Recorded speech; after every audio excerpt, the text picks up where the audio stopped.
Hello everybody, I'm James Quattro, and this is going to be my first attempt at something new. I'm going to call Ridin with Quattro. Just a ride in to work, and we're going to talk whatever's on my mind. Car related stuff, NASCAR,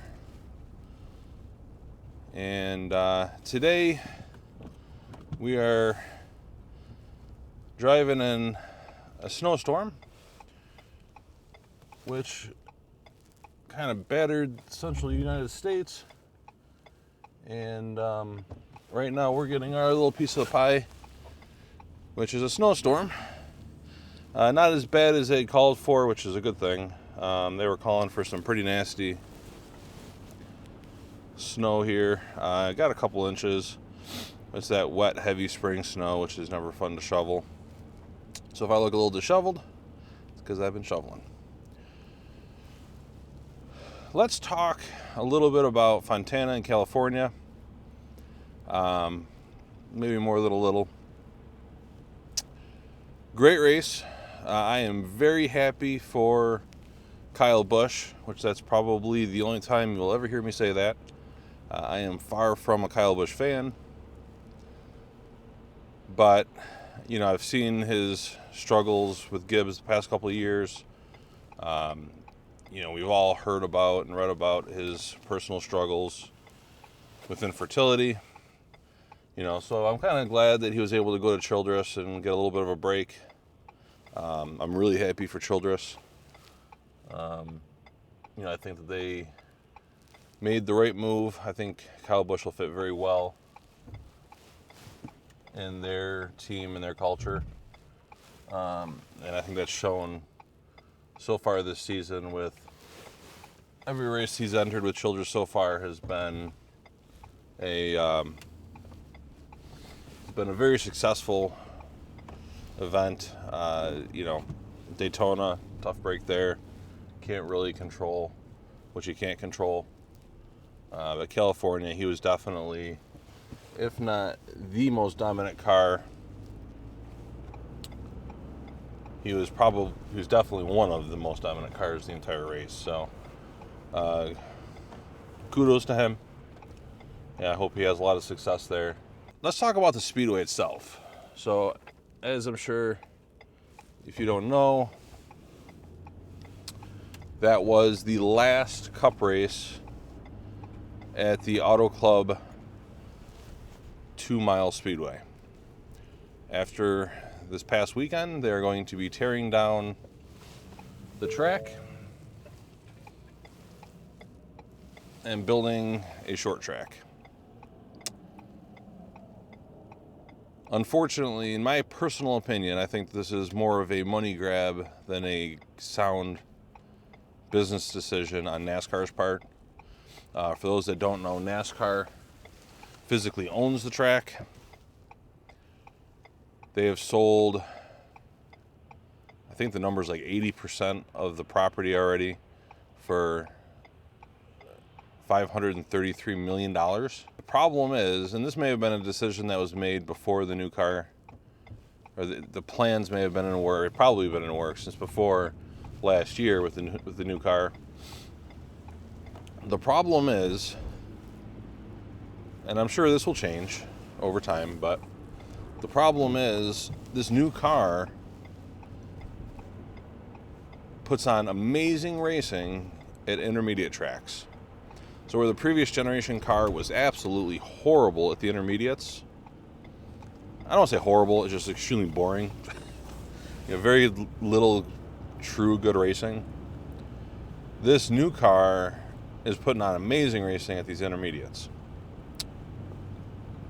So to take a car or a track that right now, in my opinion, is putting on, and is it because of the surface? It's all worn out, maybe. That's what the drivers will tell you.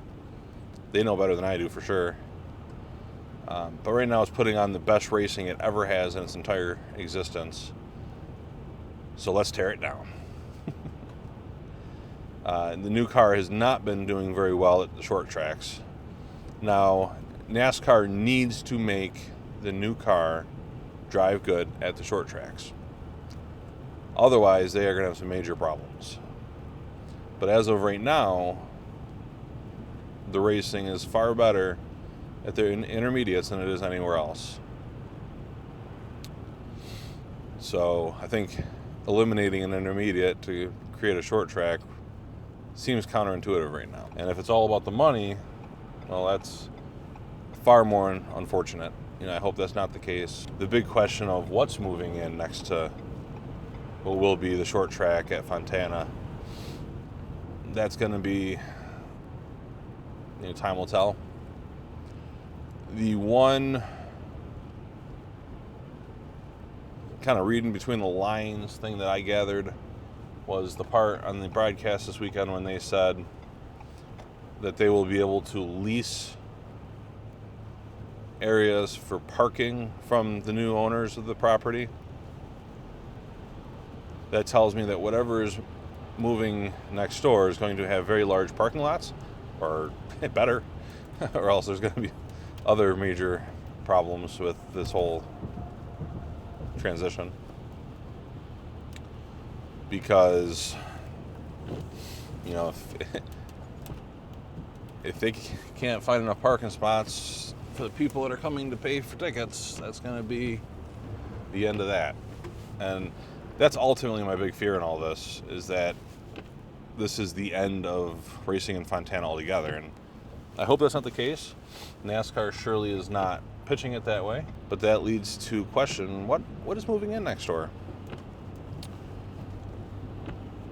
Ideally, something complementary to the track would be nice, like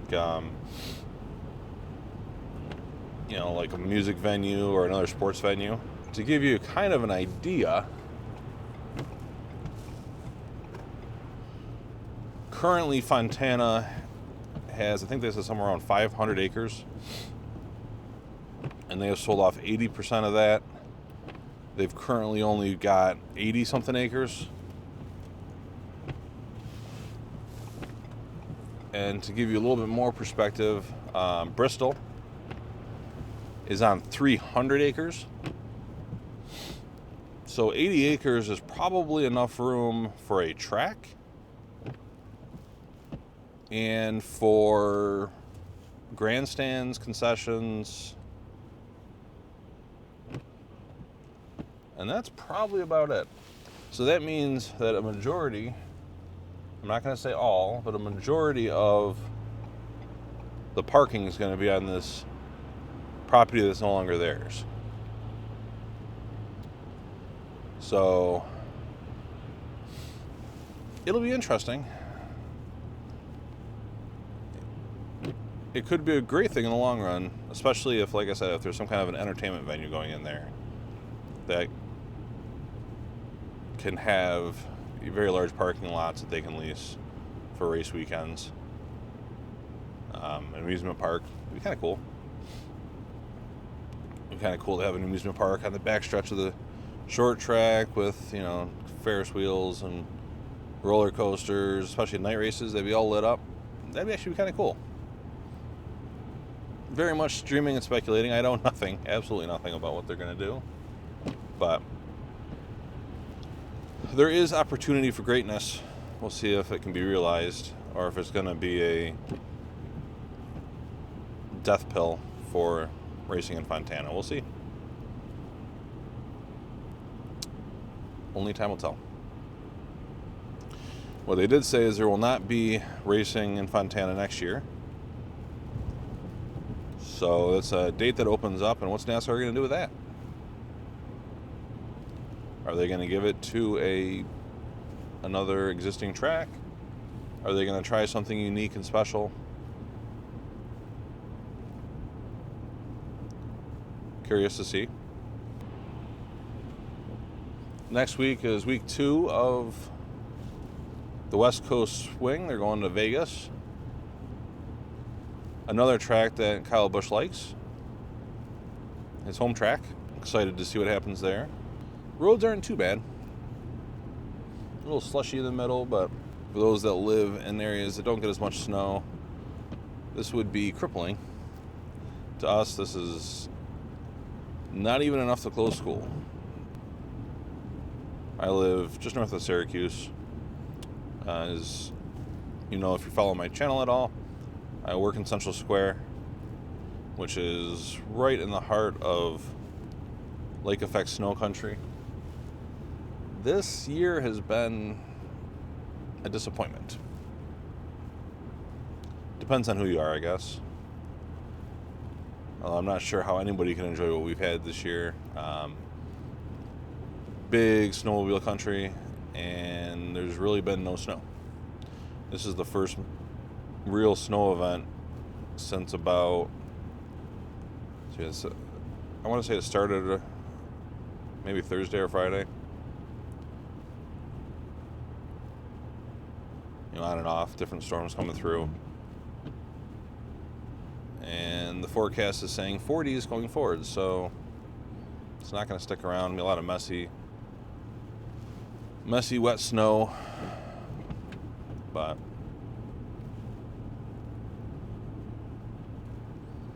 looking forward to camping season desperately. I'm just done with the snow, or the lack of. Oh, another car off the road.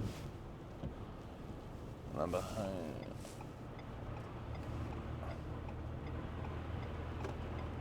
Something I've learned over the years is if it goes a week or so without snow, and then we get snow, everybody forgets how to drive. And there's another one. I love it. I drive a big old F-150, nice 22 F-150 XLT. Did a review on it. It's actually my most viewed, or no, my second most viewed video of all time. Just about to break into 20,000 views, which is pretty good. But I will tell you right now, I am not a believer in four-wheel drive. I have it. I've had to use it in this truck recently. The funny thing is, I felt more secure on the road in my little front-wheel drives that I've owned. My Fiesta, my Yaris, with good snow tires, than this truck without snow tires. Now, if I put some snow tires on it, it'd be more than fine. But it's just funny. Everybody's, oh, I need four-wheel drive. I need all-wheel drive. Honestly, you need good snow tires. That's what you need when you live in an area like this. Because four-wheel drive will help you go in the snow, but it's not going to help you turn. It's not going to help you stop. Spent a long time racing in snow, mud, dirt, pavement. When it was super, super slippery, my little front-wheel drives would keep up with, if not beat, most of the all-wheel drives. Because at the end of the day, all-wheel drive just helps you go faster. But if you can't turn and stop, what good is that? And that's the reality. Just about there. I knew as we got further north it was going to get worse, and it definitely has. School is closed up here.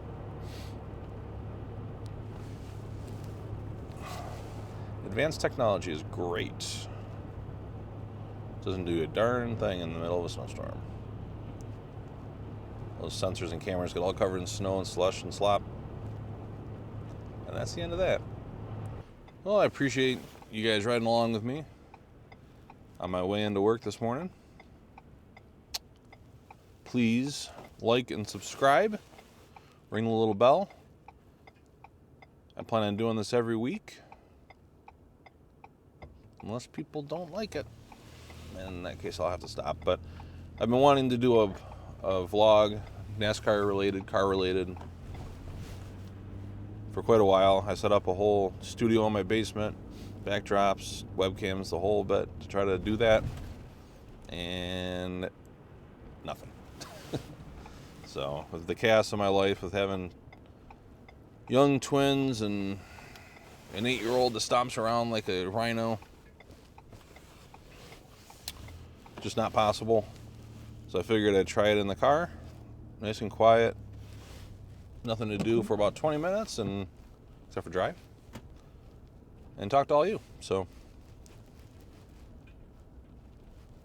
if you like it, please like and subscribe. If you want to talk about something, put it in the comments below. If there's any topics you'd like to talk about, like me to talk about, any feedback, opinions on what we talked about today.